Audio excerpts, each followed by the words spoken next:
లాడో లక్ష్మి యోజనను ప్రారంభించిన రాష్ట్ర ప్రభుత్వం ఏది? హర్యానా. హర్యానా ముఖ్యమంత్రి నయాబ్ సింగ్ సైని మహిళలకు ఆర్థికంగా మద్దతివ్వడానికి లాడో లక్ష్మి యోజనను ప్రారంభించారు. ఈ పథకం కింద హర్యానాలోని మహిళలు నెలకు 2,100 రూపాయలు అందుకుంటారు. 2025-26 సంవత్సరానికి గాను రాష్ట్ర బడ్జెట్ ప్రదర్శన సందర్భంగా ఈ ప్రకటన చేశారు. హర్యానా మొత్తం బడ్జెట్ వచ్చి 2,05,017 కోట్లు. ఈ పథకం మహిళలకు ఆర్థిక భద్రత మరియు సాధికారత కల్పించడం లక్ష్యంగా పెట్టుకుంది. ఇటీవల వార్తల్లో కనిపించిన మెన్హిర్ అంటే ఏమిటి? ఇదొక నిటారుగా నిలబడి ఉన్న పెద్ద రాయి. తెలంగాణలోని నారాయణపేట జిల్లాలోని ముదుముల్ మెగాలిథిక్ మెన్హిర్లు 2,500 నుండి 4,000 సంవత్సరాల నాటివి. ఇప్పుడు భారతదేశ తాత్కాలిక యునెస్కో ప్రపంచ వారసత్వ ప్రదేశాల జాబితాలో ఉన్నాయి. ఈ మెన్హిర్లు పెద్ద నిటారుగా నిలబడి ఉన్న రాళ్ళు. అవి యూరప్, ఆఫ్రికా మరియు ఏషియాలో కనిపిస్తాయి. ఈ మెన్హిర్లు పరిమాణం, ఆకారం మరియు అమరికలో మారుతూ ఉంటాయి. వీటిలో వృత్తాలు, అర్ధవృత్తాలు మరియు సమాంతర వరుసలు కూడా ఉంటాయి. ఈ మెగాలిత్తులు అనగా రాళ్ళు సమాధి స్థలాలు లేదా స్మారక చిహ్నాలుగా ఉపయోగించే రాతి నిర్మాణాలు. గోమిర ముసుగు నృత్యం ప్రధానంగా ఏ రాష్ట్రంలో అభ్యసిస్తారు? పశ్చిమ బెంగాల్. పశ్చిమ బెంగాల్లో చెంచల కాళీమాత పూజ సందర్భంగా కళాకారులు గోమిర నృత్యం ప్రదర్శించారు. పశ్చిమ బెంగాల్లో 300 సంవత్సరాల నాటి సంప్రదాయమైన చెంచల కాళీమాత పూజను హోలీ తర్వాత జరుపుకుంటారు. ఈ గోమిర ముసుగు నృత్యం అనేది ఉత్తర బెంగాల్లోని రాజ్బోంగ్షి మరియు పోలియా వర్గాల సాంప్రదాయ జానపద ప్రదర్శన. ఇది మహాయాన బౌద్ధమతం, తాంత్రిక బౌద్ధమతం మరియు శైవ అదేవిధంగా శాక్త సంప్రదాయాలచే ప్రభావితమైంది. అనుసంధాన్ నేషనల్ రీసెర్చ్ ఫౌండేషన్ అనగా ANRFకి సీఈఓగా ఎవరు నియమితులయ్యారు? Doctor Shivakumar Kalyan Raman. Anusandhan national research foundation యొక్క సీఈఓగా డాక్టర్ శివకుమార్ కళ్యాణ్ రామన్ నియమితులయ్యారు. భారతదేశం అంతటా విద్య మరియు పరిశోధన సంస్థలలో పరిశోధన మరియు అభివృద్ధిని ప్రోత్సహించే లక్ష్యంతో అనుసంధాన్ నేషనల్ రీసెర్చ్ ఫౌండేషన్ చట్టం 2023 ప్రకారం ఈ ANRF స్థాపించబడింది. ఇటీవల ఆస్ట్రేలియా గ్రాండ్ ప్రిక్స్ 2025ను ఎవరు గెలుచుకున్నారు? లాండో నోరిస్, బ్రిటన్ దేశస్థుడు. 2025 ఆస్ట్రేలియన్ గ్రాండ్ ప్రిక్స్ విజేత Lando Norris. McLaren driver Lando Norris Albert పార్క్లో జరిగిన ఆస్ట్రేలియన్ గ్రాండ్ ప్రిక్స్లో విజయంతో F1 2025 సీజన్ను ప్రారంభించాడు. ఈ మెర్సిడెస్ తరపున red bull driver max Verstappen 2వ స్థానంలో, అదేవిధంగా జార్జ్ రస్సెల్ 3వ స్థానంలో నిలిచాడు.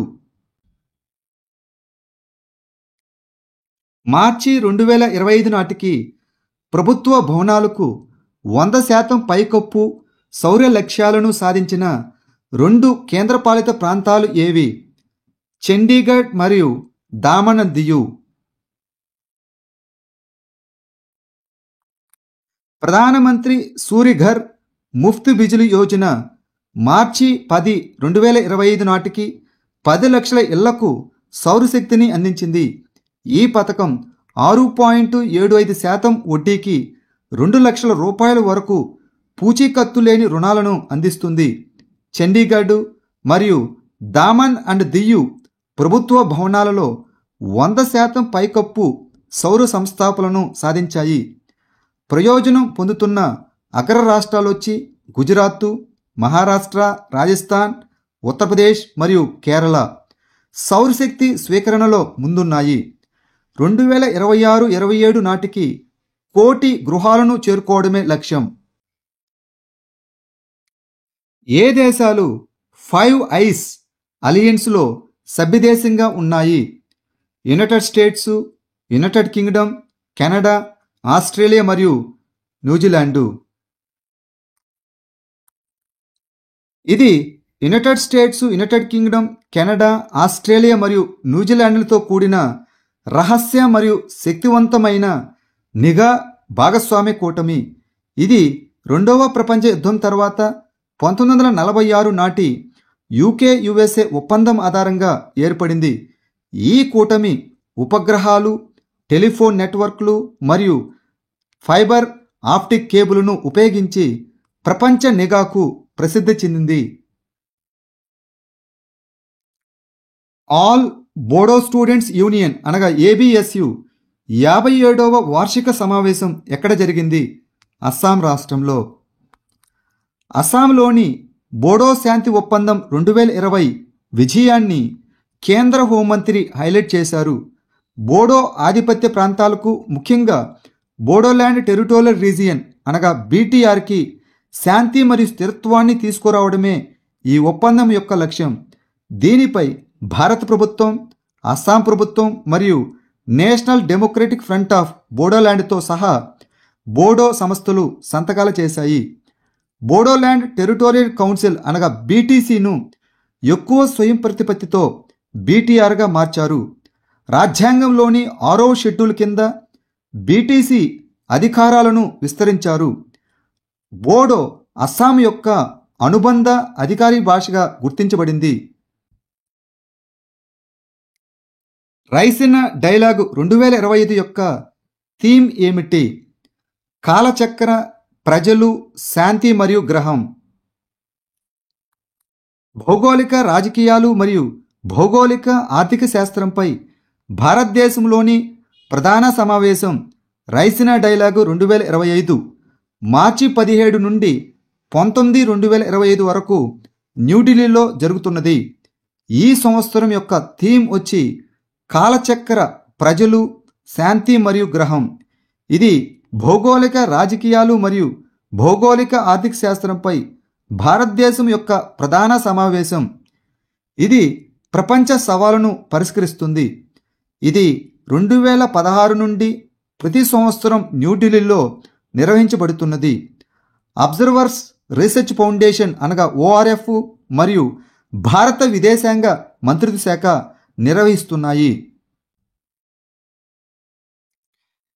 ఇండియా ఇన్నోవేషన్ సమ్మిట్ టీబీ నిర్మూలనకు మార్గదర్శక పరిష్కారాలను ఎవరు ప్రారంభించారు? అనుప్రియ పటేల్. ఢిల్లీలోని భారత మండపం కన్వెన్షన్ సెంటర్లో ఆరోగ్య మరియు కుటుంబ సంక్షేమ శాఖ సహాయ మంత్రి Anupriya Patel India innovation summit pioneering solutions for TB ఎలిమినేషన్ను ప్రారంభించారు. ఈ సమ్మిట్ను department of health research, Indian council of medical research అనగా DHR ICMR మరియు సెంట్రల్ టీబీ డివిజన్, అదేవిధంగా ministry of health and family welfare సంయుక్తంగా నిర్వహిస్తున్నాయి. 2025 నాటికి భారతదేశం టీబీ నిర్మూలన దిశగా పురోగతిని వేగవంతం చేయడమే దీని యొక్క లక్ష్యం. అంతర్జాతీయ కార్మిక సంస్థ ILO 353వ పాలక మండలి సమావేశానికి ఆతిథ్యం ఇచ్చే నగరం ఏది? Geneva, Switzerland. అంతర్జాతీయ కార్మిక సంస్థ యొక్క 353వ పాలక మండలి సమావేశం 2025 మార్చి 10 నుండి 20 వరకు స్విట్జర్లాండ్లోని జెనీవాలో జరుగుతుంది. ప్రభుత్వాలు, కార్మికులు మరియు యజమానుల ప్రతినిధులు కీలకమైన కార్మిక మరియు ఉపాధి విధానాలను చర్చిస్తారు. కార్మిక మరియు ఉపాధి మంత్రిత్వ శాఖ కార్యదర్శి సుమిత్ర దావరా నేతృత్వంలోని భారత ప్రతినిధి బృందం భారతదేశ కార్మిక సంక్షేమం మరియు ఉపాధి ప్రయత్నాలను హైలైట్ చేసింది. 2024లో ప్రపంచ సముద్ర మట్టాలు ఊహించని దానికంటే వేగంగా పెరిగాయని ఇటీవల ఏ అంతరిక్ష సంస్థ నివేదించింది? నాసా. 2024లో ప్రపంచ సముద్ర మట్టాలు ఊహించిన దానికంటే వేగంగా పెరిగాయని నాసా నివేదించింది. ఈ పెరుగుదల సంవత్సరానికి 0.59 సెంటీమీటర్లకు చేరుకుంది. ఇది అంచనా వేసిన 0.43 సెంటీమీటర్ల కంటే ఎక్కువగా ఉంది. 2024 రికార్డు స్థాయిలో అత్యంత వెచ్చని సంవత్సరం. 3 దశాబ్దాలలో సముద్ర మట్టాలు అత్యధికంగా పెరిగాయి. 1993లో ఉపగ్రహ పర్యవేక్షణ ప్రారంభమైనప్పటి నుండి ప్రపంచ సముద్ర మట్టాలు 10 సెంటీమీటర్ల వరకు పెరిగాయి. పన్సాద్ వన్యప్రాణుల అభయారణ్యం ఏ రాష్ట్రంలో ఉంది? మహారాష్ట్ర.